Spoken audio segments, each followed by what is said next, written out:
Nanako smiled gratefully, and said softly, "Master, my injury has been seen by the best doctors in Japan. What they mean is that it is very rare to save my face.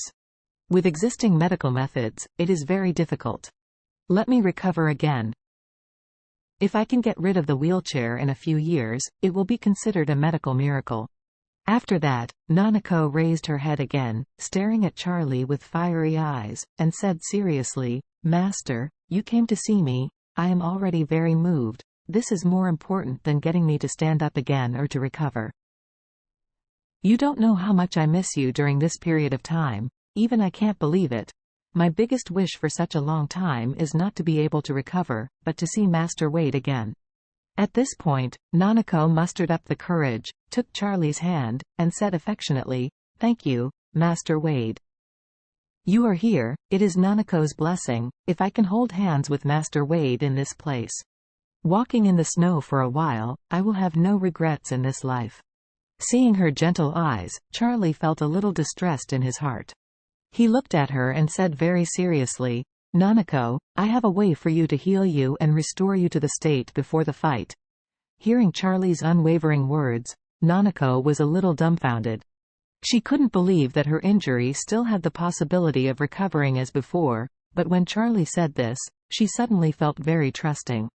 So, she asked Charlie in surprise, "Master, do you really have a way to heal my injury?" Charlie nodded and said, "But before I treat you, I'd better treat these corpses." Nanako hurriedly said, "I'll call the butler." "No need." Charlie stopped her and said, "I had a little conflict with your father in Tokyo. If you tell the housekeeper about such a big matter, he will definitely notify your father immediately. It may not look good at that time." Nanako asked in surprise, "Master, did you see my father in Tokyo? Why are you conflicting?" Charlie shrugged his shoulders and said, "This matter is a long story. I will tell you later when I will treat you." Nanako stuck out her tongue and said with a smile, "It seems that my father must have suffered a lot with Master Wade." Charlie chuckled, "He didn't take the pain, he just lost a little money."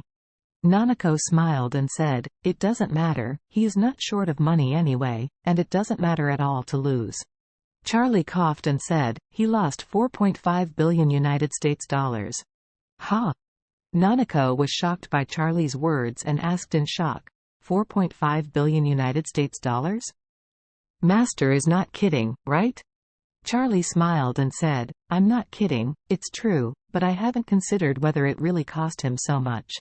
Nanako said without hesitation, "Master, you don't have to think about it. This money will be regarded as a token from my father for me. After all, you just saved my life. My life is in his eyes. More than $4.5 billion. Charlie laughed and said, "You are generous, so you are not afraid that your father will know that he is angry with you?" Nanako shook her head and said seriously, "If he dares to be angry, then I will run away from home and go to China to join Master Wade, and then never come back." Ah! Charlie was speechless at once. He didn't know if Nanako was joking or was serious. If she was serious, he would naturally be willing deep in his heart, but he couldn't explain to Claire. At this time, Nanako saw Charlie hesitating, and hurriedly smiled. "Master, I am making a joke with you. You don't have to be serious, and even if I really want to go to China, I must buy a house in Orus Hill and settle down by myself. Will not cause trouble to Master Wade." Charlie sighed and said, "I'll talk about this later. I'll deal with these 6 corpses first. You have a lot of rooms in your yard. Which one is not commonly used?"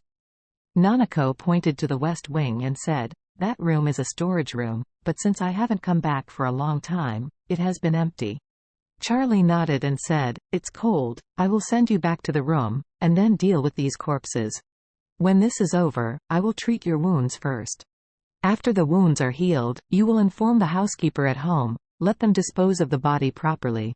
Nanako hurriedly asked, "Master, are you going to leave after healing me?" "Yes." Charlie nodded and said, "I have to go back to Osaka. I will return to China after I finish my work there." Nanako looked a little lost, and murmured, "Then I hope my injury will never be cured." Charlie blurted out, "Don't talk nonsense, it's bad luck.